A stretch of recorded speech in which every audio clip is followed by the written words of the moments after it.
Então, nós hoje vamos continuar falando sobre o cultivo de relacionamentos harmoniosos. Lembrando que nós começamos essa parte do relacionamento harmonioso falando do relacionamento conosco mesmo. E dizendo que o relacionamento harmonioso é aquele que é constituído de coerência e harmonia. Hoje nós vamos estender um pouquinho mais, vamos falar algumas coisas que são nossas, mas que se refletem no nosso relacionamento com os outros. Esse relacionamento harmonioso, ele se cria dentro de nós através de um movimento, num movimento que é feito de escolhas. É um movimento interno. É aquilo que seria a construção de um lugar melhor dentro de nós mesmos. Quando a gente está morando em algum lugar, alguma casa, algum apartamento, e a gente olha alguma coisa que nos incomoda, é natural que a gente queira modificar, queira fazer uma reforma. Assim também nos nossos sofrimentos. A dor que se transforma em sofrimento, a gente qualificando aqui que as dores e as dificuldades, os desafios da vida, acontecem a todos nós. Faz parte essa dor, esse movimento, às vezes, de algo que nos incomoda, que acontece que a gente não queria que acontecesse na nossa vida, faz parte do próprio ato de viver, porque nós não somos perfeitos, a vida que temos aqui não é perfeita, a imperfeição é parte desse mundo no qual nós estamos. Então, nós, quando temos alguma coisa no nosso ambiente que nos incomoda, é natural que a gente pense em reformar. Então, esse movimento da criação, do cultivo de uma harmonia interior é algo que precisa ser refletido, precisa ser pensado. Como a gente, quando quer reformar um cômodo, a gente pensa, talvez eu tenha que mudar essa janela, abrir mais espaço, trocar a cor das minhas paredes. Assim também na nossa reforma interior para o cultivo de maior harmonia. E aí é interessante que nós não somos, eu vou fazer uma afirmativa, que nós não somos preparados para a felicidade.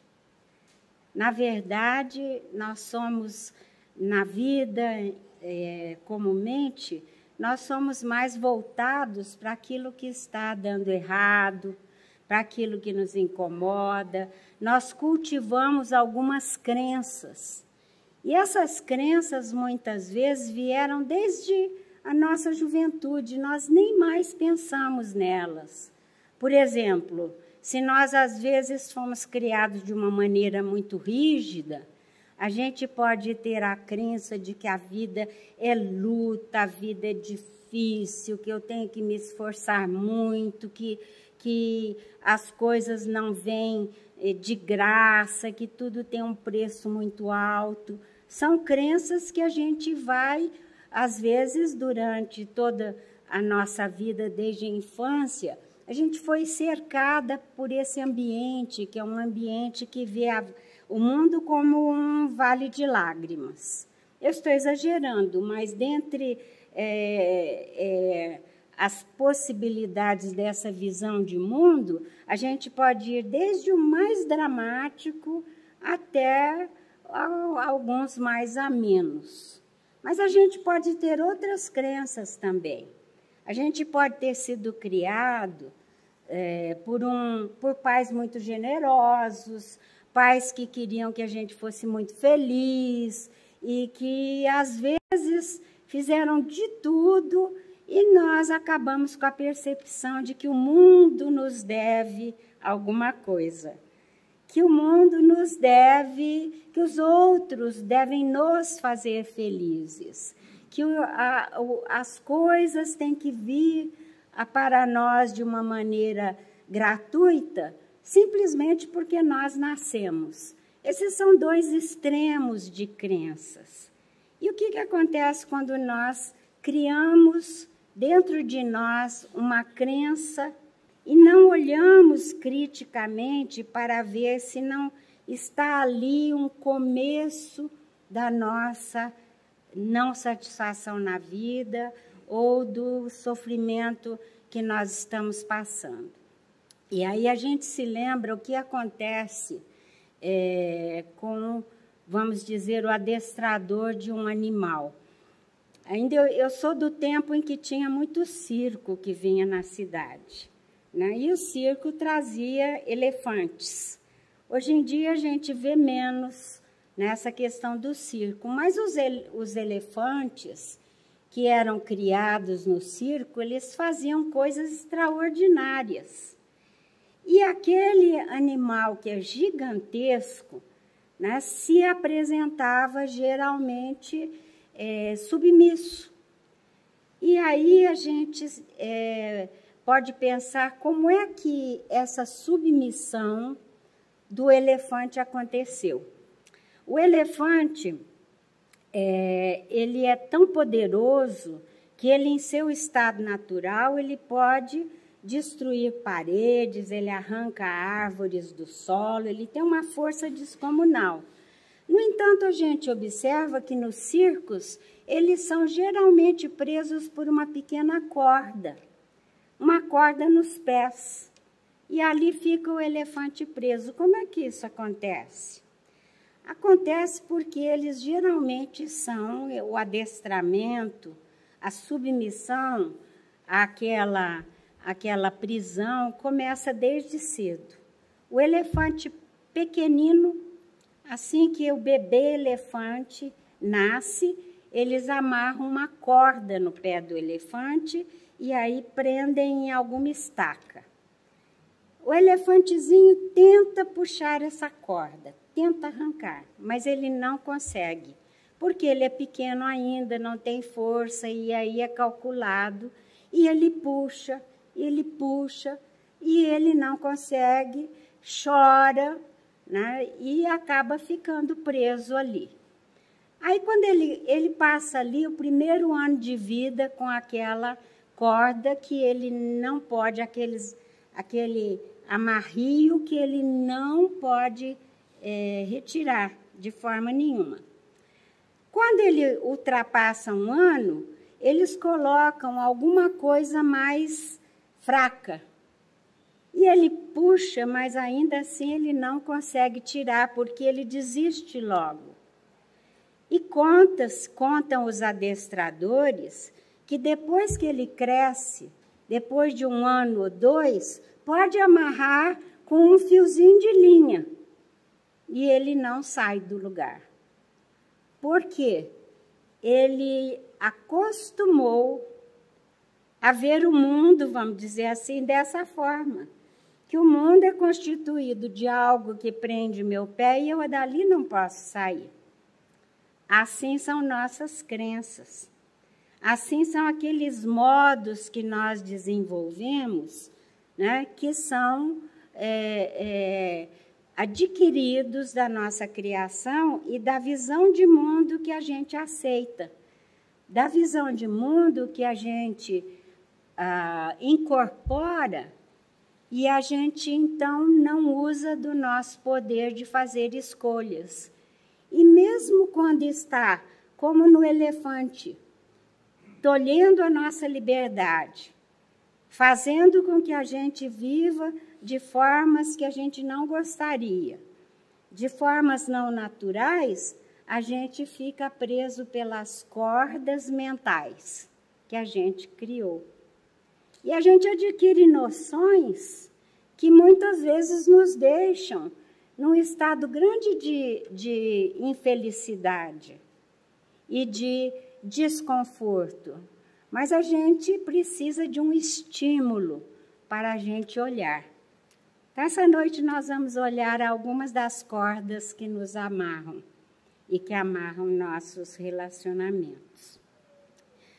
Em Harvard, há poucos anos, agora já deve ter uns 5 anos, eles levaram avante uma pesquisa. Harvard é uma universidade americana, né? Famosa. Eles fizeram uma pesquisa durante 75 anos. Eu creio que agora deve ter uns 80 anos de pesquisa realizada por 4 diretores diferentes, porque os diretores da pesquisa foram envelhecendo, os originais morreram. E o que eles fizeram? Eles pegaram jovens, mas milhares de jovens americanos, e decidiram que eles iam acompanhar desde a juventude, da primeira juventude, até estão acompanhando, muitos deles agora têm 90 anos. Alguns já até faleceram. Então, o que eles pretendiam verificar com esse estudo? É um estudo do desenvolvimento humano. Pegaram os jovenzinhos e eles pretendiam estudar quais os fatores na vida desses jovens levavam à felicidade. É o único estudo assim desenvolvido no mundo por tanto tempo. Então, há cerca de 80 anos atrás, eles perguntaram a milhares de jovens americanos o que eles achavam que trazia felicidade, o que traria uma vida sem sofrimento. E aí, o que vocês acham que os jovens responderam? A primeira coisa que eles responderam enquanto bem jovenzinhos, o que eles queriam, que achavam que precisavam ter para serem felizes? O que eles mais disseram, esse grupo, foi que precisavam ficar ricos, que ficando rico seriam muito felizes, todo o resto viria a reboque.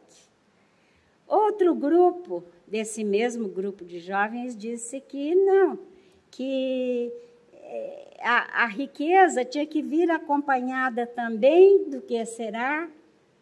Da fama, ser célebre, aparecer, ser cortejado. E essas foram as 2 principais colocações. Outros falaram outras coisas, mas a maioria falou que era riqueza, fama, glória, né, que traria felicidade. E eles foram acompanhando esses jovens. Alguns ficaram ricos. Alguns, como eram milhares, ficaram famosos, né? Mas agora, a questão de uns 5 anos atrás, com 75 anos de constantes entrevistas acompanhando a vida dessas criaturas, dessas pessoas que foram amadurecendo, eles chegaram à seguinte conclusão: o que traz a felicidade são relacionamentos. Relacionamentos, no caso aí, não são só, por exemplo, estar casado, não é relacionamento só de ter um grande número de amigos. Não. O que traz e o que ocasiona a felicidade para a maioria, dentre os que ficaram ricos, que não ficaram, os que se constituíram pobres, os que se consideram felizes, são aqueles que conseguiram relacionamentos significativos, que conseguiram criar uma condição pessoal para poder se relacionar com outros. Não precisa ser muitos amigos, não precisa ter 5 mil amigos seguindo no Facebook, né? É um grupo pequeno de amigos, mas amigos profundos, relacionamentos harmoniosos no sentido de de suprir a sede da alma por estar dentro de algo tão harmonioso quanto o amor amigo, o amor do relacionamento conjugal. O amor é, na verdade, a essência do relacionamento harmonioso. Não só estar casado ou estar com um companheiro fixo, mas que haja harmonia dentro dessa relação. Para isso, a gente precisa, né, na nossa reflexão de hoje, seguir algumas das coisas que também já foram estudadas, inclusive partes dessa pesquisa, que dentro dos relacionamentos, então, se pesquisava o que é que complica, né? O que faz com que o relacionamento não seja harmonioso. E chegou à conclusão, através dessas pesquisas, que são aquelas questões que muitas vezes nós temos como modos de ver o mundo, como eu dizia, que são as cordas que prendem os nossos pés na estaca, igual o elefante, e não nos deixa progredir muitas vezes no relacionamento. Então, vamos ver algumas dessas questões na noite de hoje. A gente é muito criativo, o ser humano é muito criativo. Nós criamos cordas de todos os modos, de todas as grossuras, né, figuradamente falando. Ou seja, nós somos muito criativos em criar dentro de nós condições que nos levem ao relacionamento conflituoso. Nós vamos examinar umas 3 ou 4 na noite de hoje. Vamos ver a primeira amarra que a gente tem. E aí, lembrando que a gente vai falar dessas amarras para que a gente desamarre, que a gente compreenda que a gente é um elefante, que a cordinha não pode prender nosso pé, não. Que a gente pode arrancar essa corda e sair livre para a construção, o cultivo de relações mais harmoniosas conosco e, portanto, com o próximo. Então, a primeira amarra eu diria, a libertação seria: deixe passar o passado. Veja, o passado, o nome já diz, né? Deveria ser passado, né? Passou, já era, né? Mas muitas vezes a gente não deixa o passado passar. A consequência de não deixar o passado passar é que, geralmente, a gente fica com um presente prejudicado. O presente, que o nome já diz, deveria ser um presente para nós, né? O nome também fala. Muitas vezes é prejudicado e a gente fica infeliz porque a gente está preso no passado. Eu já uma vez mencionei isso falando desse assunto em outro local, que é como se a gente guiasse um carro olhando pelo retrovisor, né? Vai dar desastre se a gente fizer isso. Mas muitas pessoas ficam presas no passado. E aí é o seguinte, a gente pode ficar preso no passado pelas lembranças das coisas negativas e também das positivas. Olha a nossa criatividade, a gente pode usar até as coisas positivas para a gente se infelicitar. Então, ficar preso com as coisas negativas.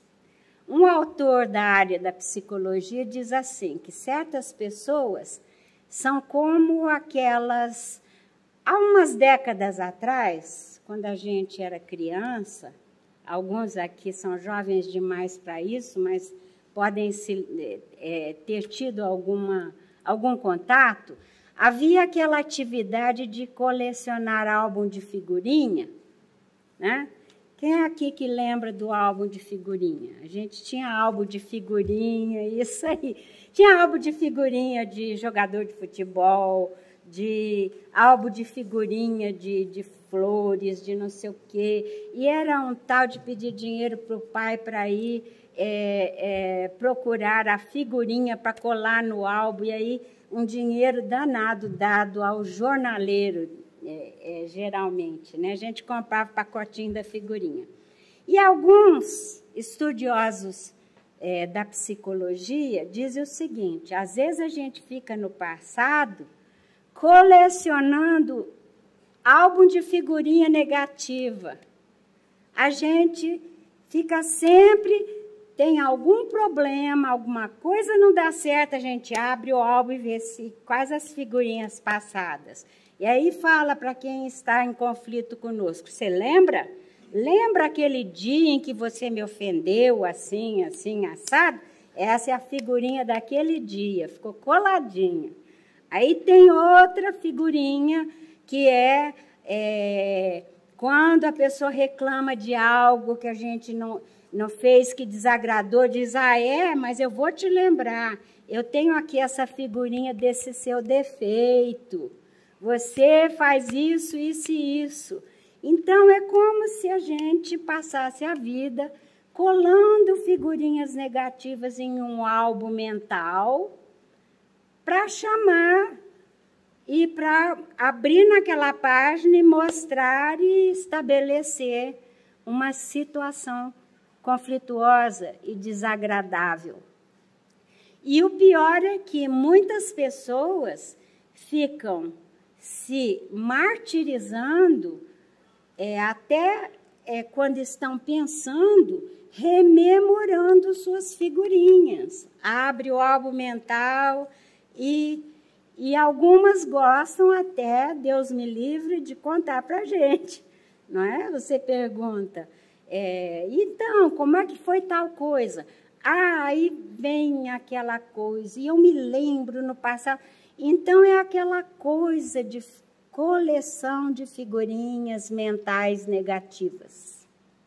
Essas são cordas poderosas, porque cada vez que eu olho para uma figurinha dessa e eu não deixo ela passar, cada vez que eu olho, eu posso ter a seguinte reação: um ressentimento. Ressentir, o nome já diz. Eu sinto de novo aquela sensação ruim de quando eu colei a figurinha no meu álbum. E eu sinto de novo ou a raiva, ou o abandono, ou a rejeição. Eu sinto tudo outra vez. Então, eu estou preso por essas amarras. Essas são cordas poderosas que me fazem sofrer inutilmente. Eu não deixo passar, eu não perdoo. Por isso Cristo falou tantas vezes, várias vezes durante os seus ensinamentos, sobre a necessidade de perdoar.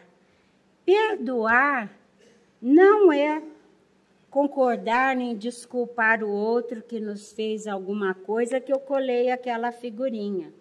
É exatamente eu pegar aquela figurinha e jogar fora, preferivelmente esse álbum todo, porque esse não é um bom álbum para ter. Não são boas lembranças. Eu posso reconstruir, recultivar essas relações, esses momentos. Eu tenho que deixar ir daquele momento. E perdoar quer dizer eu me desligar daquilo que essas lembranças me trazem, né? Não ficar cultivando o negativo, porque tudo aquilo que eu olho com emoção, que eu cultivo com emoção cresce na minha vida. E aí eu quero ser feliz, eu não quero sofrer, mas eu cultivo, eu faço crescer, eu alimento essas coisas negativas.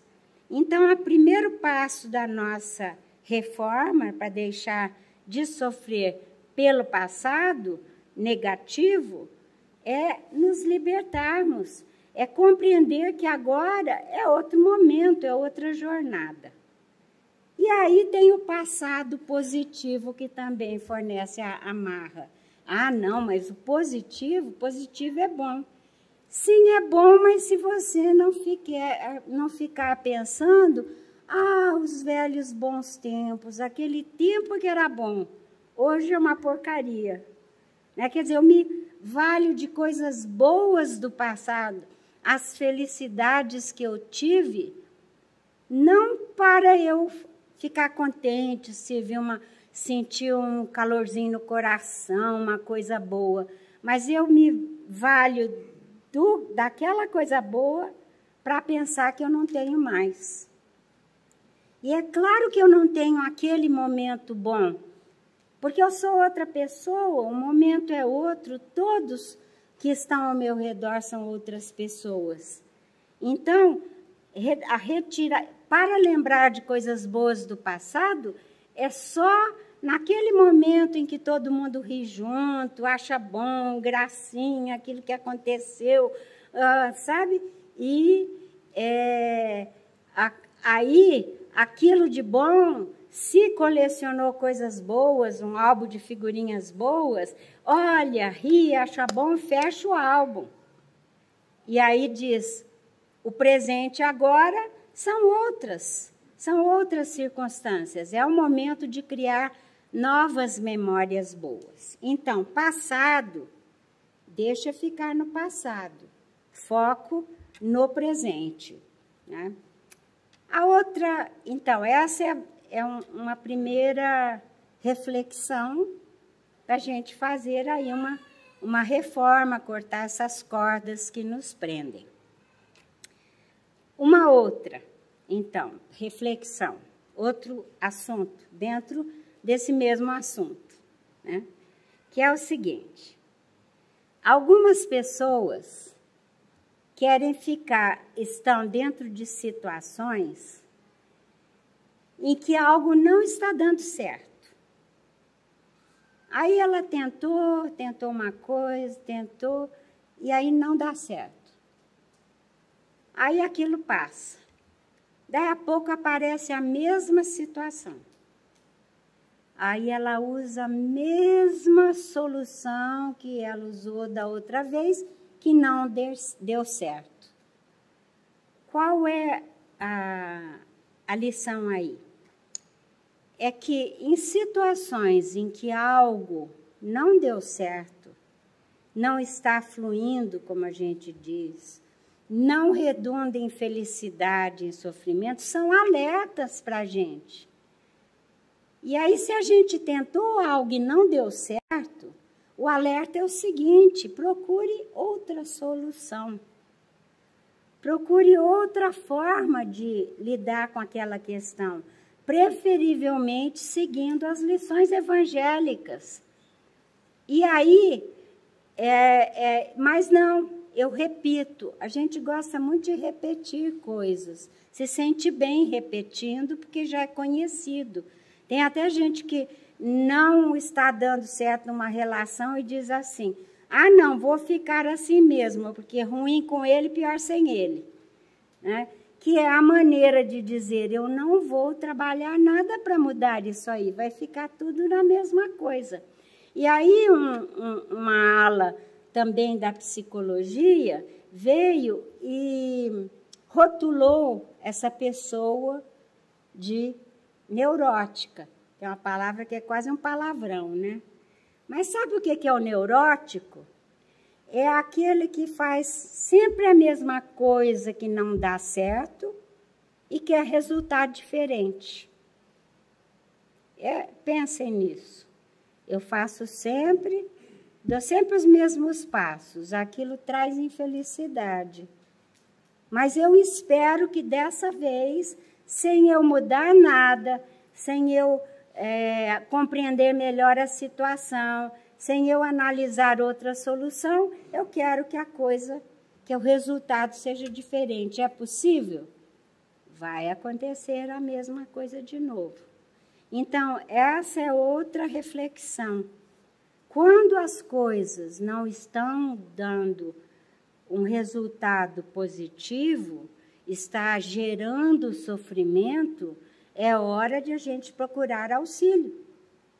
Se está num grande conflito, pertence a uma casa espírita, sabe que aqui tem um atendimento fraterno. Pode vir aqui conversar com alguém que vai manter sigilo, que tem uma perspectiva espiritual e que pode indicar caminhos na casa para a gente buscar auxílio espiritual para os nossos problemas. A gente não precisa ficar a pessoa que se desespera porque ela pensa que o problema dela só tem uma saída, só tem um tipo de reação possível. E todas as questões têm mais de uma alternativa de solução. E, preferivelmente, quando a gente busca ajuda para uma solução diferente, talvez melhor, talvez mais harmônica. E a gente tenta novamente, porque vale a pena investir na harmonia, porque a harmonia traz felicidade. Então, essa é a outra reflexão. Já temos o deixar do passado, agora temos procurar soluções alternativas, e aí temos outra amarra. Vamos lá. Uma é a nossa... Hoje em dia fala-se muito em terceirização, não é? As empresas, todo mundo terceiriza. Pois muitos de nós são grandes terceirizadores. Sabe o que a gente terceiriza? A responsabilidade pelo conflito. A gente tem um conflito e diz, o problema é o outro. Aliás, quando a gente está fazendo terapia em consultório clínico, é o mais comum da pessoa que chega muito aflita, em muito sofrimento, é que ela chegue dizendo que todas as pessoas na vida que são culpadas por aquilo que ela está passando. Então, essa é a terceirização da responsabilidade. A gente joga na conta do outro aquilo que a gente está sentindo. Eu me casei pensando que você ia me fazer feliz e você não fez. Impossibilidade. Essa cobrança, ninguém nos faz felizes. Então, essa é uma terceirização. Terceirizar para o outro a responsabilidade de me fazer feliz não vai resultar em solução do conflito.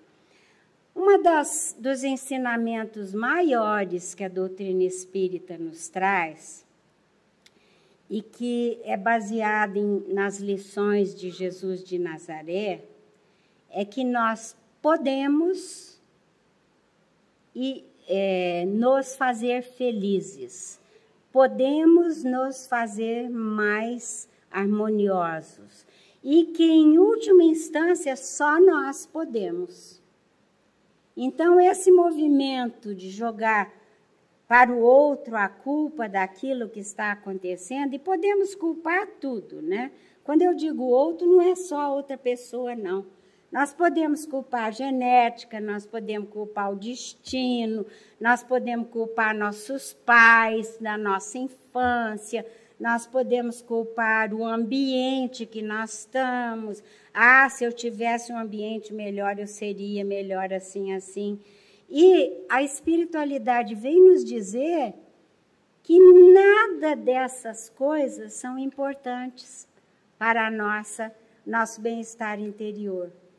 Nós somos magnificamente falando, os construtores da nossa individualidade.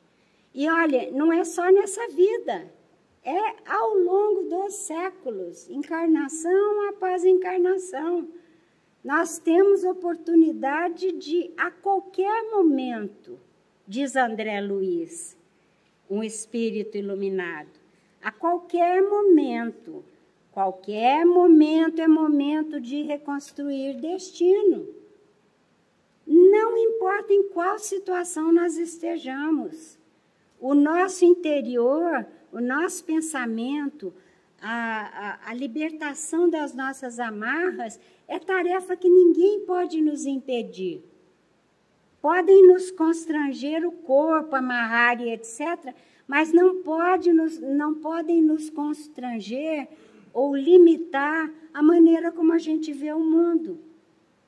Não podem limitar a maneira como a gente pode procurar numa situação muito que está nos aborrecendo muito, quais são os pontos bons, o que é naquilo ali que a gente pode tirar de bom, o que é que a gente pode focalizar que seja agradável, que seja bom na outra pessoa, naqueles que nos cercam. Ninguém pode nos constranger a reconstruir nosso interior, a não reconstruir, no caso. Né? Ninguém pode nos limitar. Então, a doutrina espírita vem dizer que nós somos livres. Nós somos livres. Dizem os historiadores que quando Jesus passou pela terra, conviveu com aquelas populações que eram dominadas por Roma. Trabalhavam praticamente para pagar impostos para Roma, né? Na Palestina Antiga. Ele conviveu com pessoas que não tinham recursos. E os historiadores contam que, após ouvir a mensagem de Jesus, que falava das nossas imensas possibilidades, da existência de um reino de Deus que a gente podia construir dentro da gente. O reino de Deus não é lá num céu hipotético, não. O reino de Deus, esse céu interior, Jesus veio dizer que é dentro. Nós construímos, pegando os nossos melhores dons, cultivando, focalizando aquilo que é solução, aquilo que é positivo, ao invés de olharmos o negativo. E depois disso, os historiadores dizem, estou repetindo, que os cristãos, os primeiros cristãos, eram alegres, muito alegres, eram muito felizes, se sentiam felizes, porque eles se libertaram do medo de viver.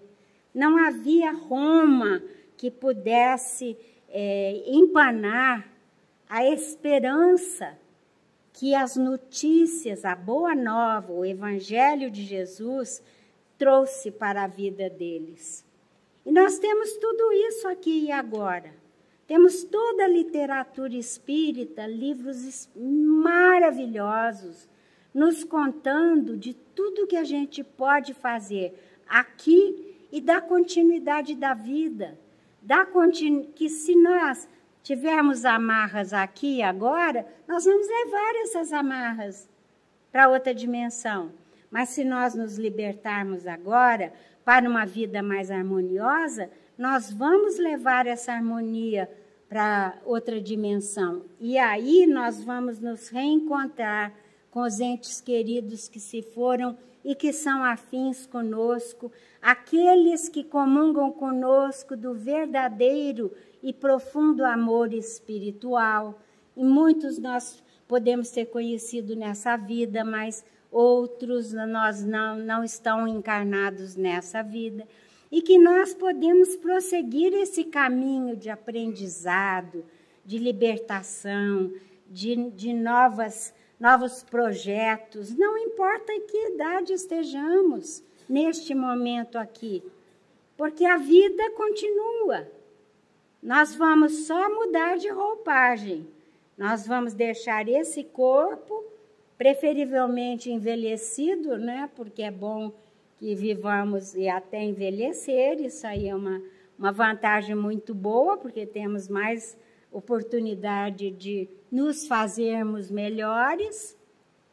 E nós vamos levar tudo que não seja efêmero. Não vamos levar aquilo que os jovens queriam, riqueza. Por isso não fez a felicidade deles. Não vamos levar a fama, que, aliás, a fama pode até oprimir bastante, né? Nós vamos levar aquilo que nós nos tornamos. Então, uma das outra amarra. Vamos lá, já vamos para a quarta, né?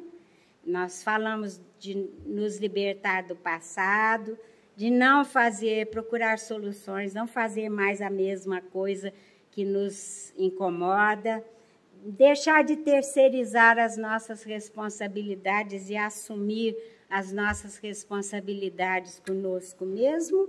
E a quarta é a questão de deixar de idealizações.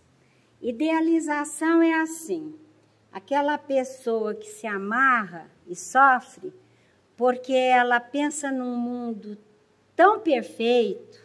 Isso é bom, pensar em um mundo muito bom, muito perfeito. Só que ela cria essa imagem, essa idealização do mundo perfeito e espera que o mundo real seja assim. Vai ser? Não.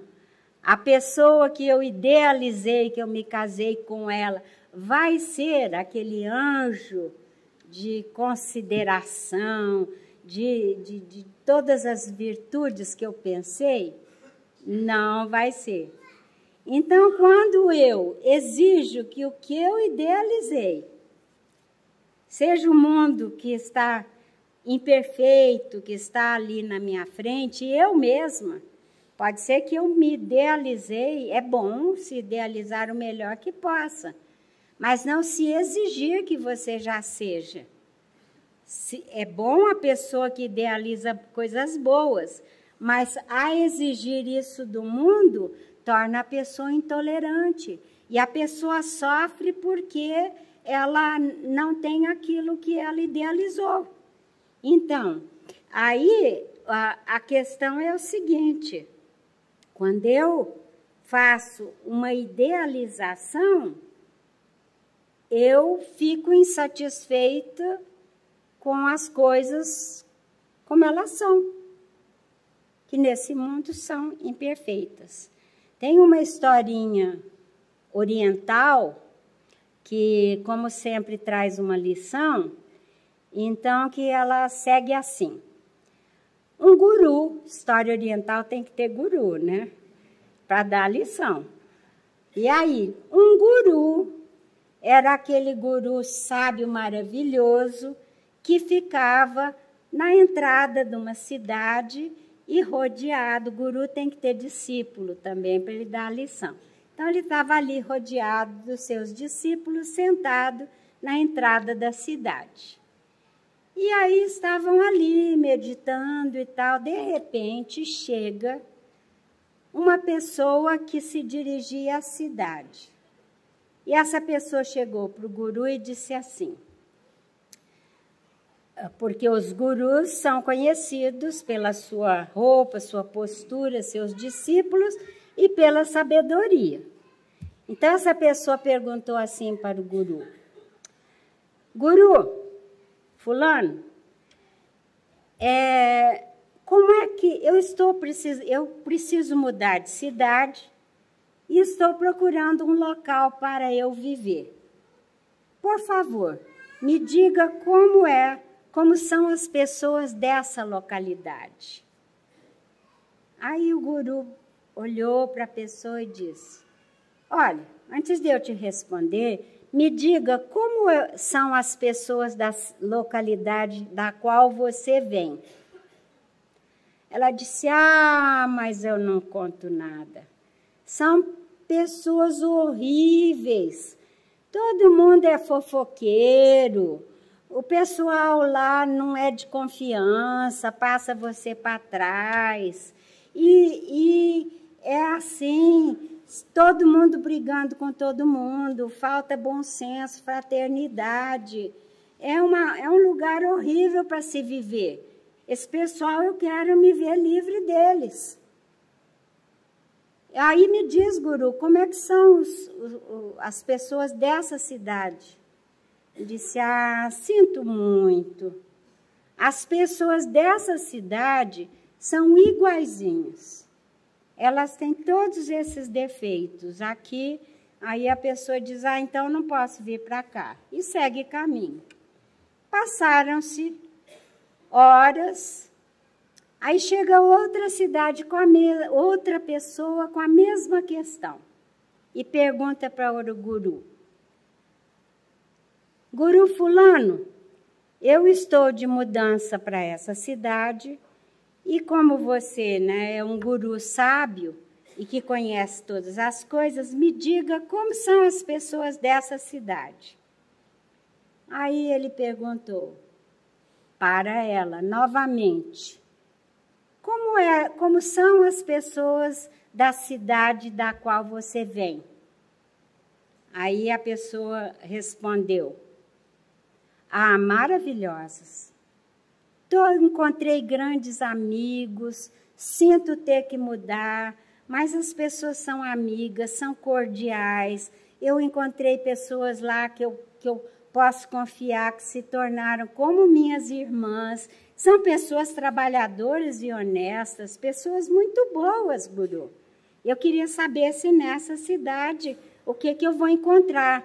Aí o Guru vira e diz assim, pois você vai encontrar os mesmo tipo de pessoa nessa cidade. E aí ela disse, ótimo, então eu vou mudar para cá. Aí foi embora. Aí os discípulos falaram, mas Guru, como é que é isso? Para uma pessoa você concordou que aqui o pessoal é horrível. Para outra você disse que são ótimas, não estamos entendendo. Ele disse, pois a realidade é assim mesmo. A primeira pessoa, se mudasse para cá, iria encontrar aquilo que ela esperava encontrar. Ela iria encontrar aquelas pessoas horríveis. E a segunda iria encontrar aquilo que ela viu nas pessoas da sua cidade. Moral da história, né? A gente encontra aquilo que a gente visualiza no mundo. E isso é uma realidade que não tem escapatória, porque é uma realidade vibratória.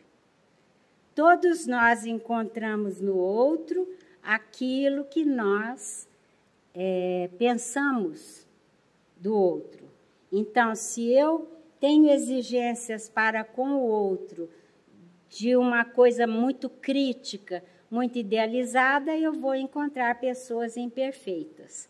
Se eu olho o lado bom das pessoas e a maioria é muito boa, a maioria não é como às vezes a mídia faz a gente pensar, a maioria é de bons sentimentos, trabalhador, honesto. Essa é a realidade do mundo, né? Querem ser felizes, querem fazer amizade, anseiam por amor. A maioria da população do planeta é assim, né? E se eu procuro, eu acho. Acho aquilo que eu espero. E, por último, vamos falar sobre a questão da minha postura no mundo, né? Eu posso ter uma postura no mundo que me faça sofrer bastante e que é uma postura que a gente chama de a postura do adversário, a postura da luta, a postura do nós contra eles, né? Que é muito falado hoje em dia. A postura do todo mundo, eu contra o outro. Na teoria dos jogos da matemática, né, isso aí eles chamam de jogo de soma zero. O jogo de soma zero é aquele assim: eu entro no jogo, um perde, o outro ganha. Isso pode ser bom para futebol, para campeonato, mas não é bom na vida real, na vida de relação. Quando eu tenho a postura do jogo de soma zero, eu sempre estou querendo ganhar do outro. Se isso é praticado dentro da família, onde se eu estou certo, você está errado, né? Isso aí é gerador de muita infelicidade. A competitividade, o fato de que eu tenho que sempre ser ou eu sou o ganhador, fico feliz, o outro está miserável, porque perdeu. Ou eu sou perdedora e eu me sinto infeliz. E, às vezes, a gente engaja nesse modo de viver, que é o modo da competição, do ganhar, e isso nos leva a quê? A que a gente esteja sempre em conflito, em que todas as situações, por exemplo, essa situação, quando ela é assumida por pais de criança pequena, é terrível para os dois, que continuam, não devem fazer isso só na sua feição de pais, mas também para a criança, ou seja, o pai ele quer ter a razão. Se ele tá a razão se ele tem a razão em alguma situação, a mãe tem que estar errada. E às vezes esse conflito, né, de um jogo de que eu sou o mais certo, eu sou o dono da verdade, você é o que não tem a verdade, e o outro também com essa competição para ver quem está mais certo, leva a grandes conflitos. É exatamente o oposto que Jesus veio nos ensinar, quando falou que nós olhássemos o fato de que somos todos filhos do mesmo Pai e que o viver em comum era cooperativo. Por isso, todo o Evangelho fala de fraternidade. Mas fraternidade no sentido daqueles que, irmãos que se amparam uns aos outros. Quando a competição, qualquer empreitada, dá soma zero. Tem sempre aquele que está infeliz, porque perdeu. E o outro, e as coisas se alternam. Em qualquer empreitada de relacionamento, isso até internamente, eu não entro nas situações para ganhar ou perder. Eu entro para fazer o meu melhor. E quando eu não consegui os resultados que eu queria, isso é indicativo que eu busque outra solução. Não é indicativo de que eu sou um perdedor.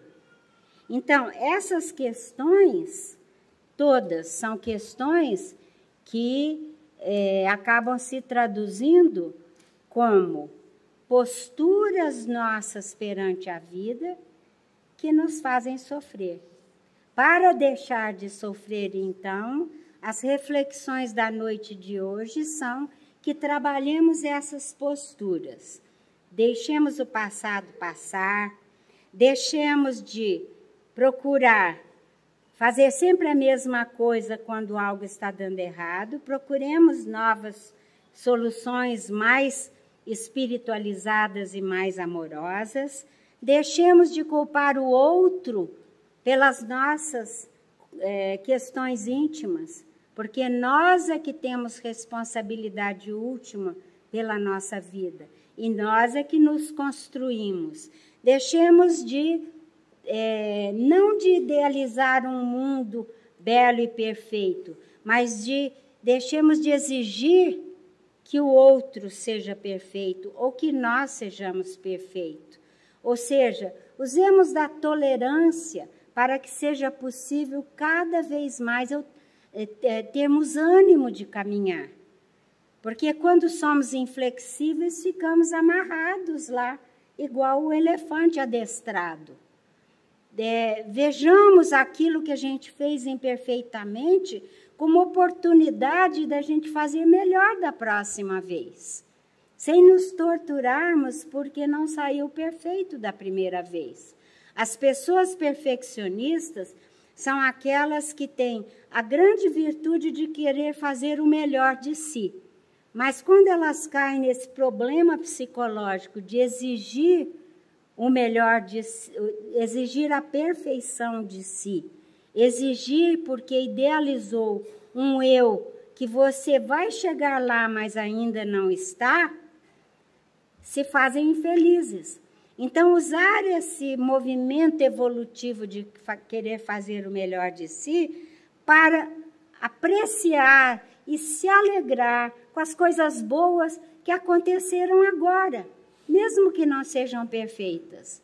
Se não fez um trabalho perfeito, sem se torturar, da próxima vez eu vou cuidar disso, disso e disso, que não saiu tão bom. Se o filho não está perfeito, o que é que ele já tem de muito bom que eu posso expandir? Até que ele chegue lá, né? Até que ele chegue, porque estamos todos a caminho. E deixemos de encarar a vida como uma luta, como aquilo que seja uma competição. A vida é uma trajetória que todos nós, em algum momento, vamos ter algum tipo de fracasso, vamos enfrentar uma dificuldade que ainda não sabemos como ultrapassar, vamos enfrentar um momento em que acontece algo que a gente não queria que acontecesse e que a gente sente uma dor. E nós precisamos de tolerância e paciência para construir aquilo que a gente vem falando desde que começou a falar na construção interior, para construir a paz, a serenidade interna, o entusiasmo de viver, para que tenhamos ânimo de fazer cada vez o nosso melhor. E alguns inspirados dizem fazer a nossa obra-prima. Cada um veio fazer uma obra-prima. E essa obra-prima é aquele melhor daquele momento que a nossa alma está construindo. Não tem, para a espiritualidade, não tem tamanho, não é uma grande obra de arte, não é nada disso que ficou famoso. Pode ser a obra-prima da construção interior de uma vida mais feliz. Esse é o nosso desafio.